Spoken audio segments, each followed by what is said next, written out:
Acid हल्ला प्रकरणात समोर आली धक्कादायक माहिती. पीडित मुलीनंच खरेदी केले ॲसिड. भेळ खाण्यासाठी गेलेल्या 21 वर्षीय तरुणीच्या चेहऱ्यावर 2 अज्ञात तरुणांनी ॲसिडसारखे द्रव्य फेकल्यामुळे सदर मुलगी जखमी झाली असून तिच्यावर खासगी रुग्णालयात उपचार सुरू असल्याची खळबळजनक माहिती पीडित मुलीच्या नातेवाईक यांनी दिली होती. पंढरपूर येथील कर्तव्यदक्ष DYSP प्रशांत डगळे यांनी तपासाची चक्र फिरवून झालेल्या घटनेचा खरा चेहरा समोर आणला. ॲसिड खरेदी केलेल्या दुकानदारांकडून आणि पीडित मुलीकडून धक्कादायक माहिती समोर आली आहे. ॲसिड हल्ल्यात जखमी झालेल्या मुलीकडूनच हा गंभीर प्रकार घडला असल्याचं तपासात निष्पन्न होत आहे, अशी माहिती पंढरपूरचे DYSP प्रशांत डगळे यांनी सांगितलं आहे. आताच पंढरपूर शहरामध्ये एक ॲसिड हल्ल्याची घटना घडल्याचं ऐकवत आलं. नेमकं काय प्रकरण आहे?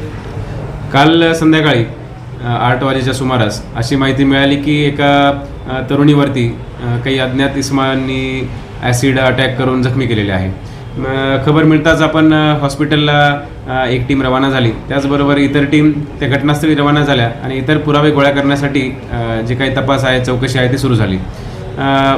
पीडितेच्या आईकडून अशी बातमी मिळाली की त्या अज्ञात इसमाकडून हे करण्यात आलेलं आहे. चौकशी केली, CCTV फुटेज मिळाले आणि इतर एव्हिडन्सेससुद्धा मिळाले. त्याच्या आधारे काही कॉन्ट्राडिक्शन्स समोर आले आणि विचारपूस केल्यानंतर पीडितेकडूनच आपल्याला अशी माहिती मिळाली. ती माहिती आपण ई-साक्ष्यमध्ये व्हिडिओ रेकॉर्डिंगच्या माध्यमातून आणि पीडिताची आई, त्याचबरोबर तेथील डॉक्टर आणि निर्भया पथकातील PSI मॅडम यांच्या समक्ष आपण ऑडिओ व्हिडिओ रेकॉर्डिंग करून त्यांचं स्टेटमेंट घेतलं. त्यामध्ये त्यांनी असं सांगितलं पीडितेने की ते जे काही ॲसिड आहे ते जो ड्रम आहे तो तिने एका दुकानातून विकत घेतलेला आणि एका अशा ठिकाणी जेथे CCTV नाही आहे, गल्लीबोळ आहे, अशा ठिकाणी तिने ते जे ॲसिड आहे ते आपल्या डोक्यावरती ओतलं.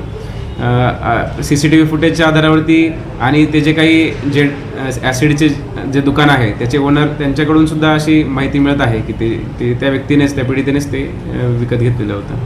त्याच्यामुळे जो पूर्ण घटना आहे याच्यामध्ये आत्तापर्यंत अशी चौकशी झाली आहे.